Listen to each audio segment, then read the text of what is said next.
किसी जिज्ञासु ने यह प्रश्न पूछा है कि गुरुजी उपनिषद क्या है। तो सर्वप्रथम उपनिषद को समझने से पहले हमें थोड़ा यह समझने का प्रयास करना है कि उपनिषद कहते किसे हैं। फिर ये बातें आसानी से समझ में आ जाएगी कि उपनिषद क्या है। उपनिषद का अर्थ है उप जमा निषद। उप अर्थात नजदीक, निषद अर्थात जहां से निश्रित हो रहा है। तो जितनी भी उपनिषद के अंदर ज्ञान की बातें कही गई है, वो सारी बातें गुरु से निश्रित हुई है, गुरु के माध्यम से निकला है। और जो गुरु के नजदीक बैठता है वह उस ज्ञान को प्राप्त करता है। कहने का भाव यह है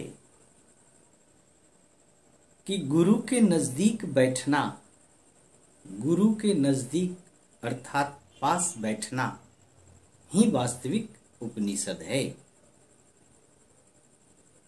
न कि किसी ग्रंथों को मान ले कि उपनिषद है। ऐसा नहीं है। जो गुरु के द्वारा कहे हुए वाक्य है, शिष्यों ने सुना, जिसने सुना उसने तो उपनिषद कर लिया, वो उपनिषद हो गया। फिर उसको किसी ने किसी पुस्तक में संग्रहित कर लिया और बाद में अगर किसी ने पढ़ा तो वह उपनिषद को पढ़ा, उपनिषद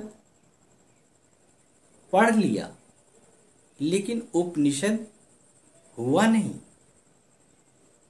जबकि होना क्या था? उपनिषद होना था, उपनिषद पढ़ना नहीं था। वास्तविक उपनिषद गुरु के समक्ष बैठना ही वास्तविक उपनिषद है। लेकिन अक्सर लोग यह समझते हैं कि उपनिषद एक ग्रंथ है, उसे पढ़ लें तो हमें उपनिषद समझ में आ जाए। उपनिषद का अर्थ ही नहीं समझते हैं वो।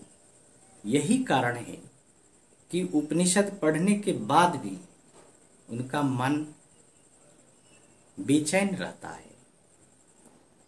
कहने के वह उपनिषद मर्मज्ञ होते हैं, कहने के लिए वह लगता है कि उपनिषद जानते हैं, लेकिन दरअसल उन्होंने उपनिषद पढ़ा है, उपनिषद हुआ नहीं। ध्यान रहे, उपनिषद हुआ जाता है, उपनिषद किया जाता है, उपनिषद पढ़ा नहीं जाता। अगर उपनिषद को हम पढ़ें तो गौर से हमें यह ज्ञात होगा कि उसके अंदर गुरु शिष्य संवाद ही है। जगत में जितने भी ग्रंथ हैं, उपनिषद है, यह सब संवाद है।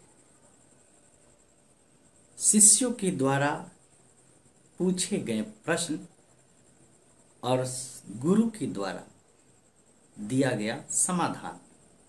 तो जिसने प्रश्न पूछा उसे उसका उत्तर मिल गया तो उसका उपनिषद तो हो गया। लेकिन आपने उस प्रश्नोत्तरी को पढ़ लिया तो आपका उपनिषद तो हुआ नहीं, क्योंकि जो आपके प्रश्न थे वो तो प्रश्न ही रह गए।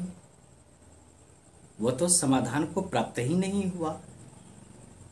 और उपनिषद को जब आप पढ़ते हैं तो उस समय आपके मन में कोई प्रश्न नहीं उठता, क्योंकि आप प्रश्नोत्तरी ही पढ़ रहे होते हैं। तो आपके अंदर जो मौलिक प्रश्न है वो तो उठा ही नहीं।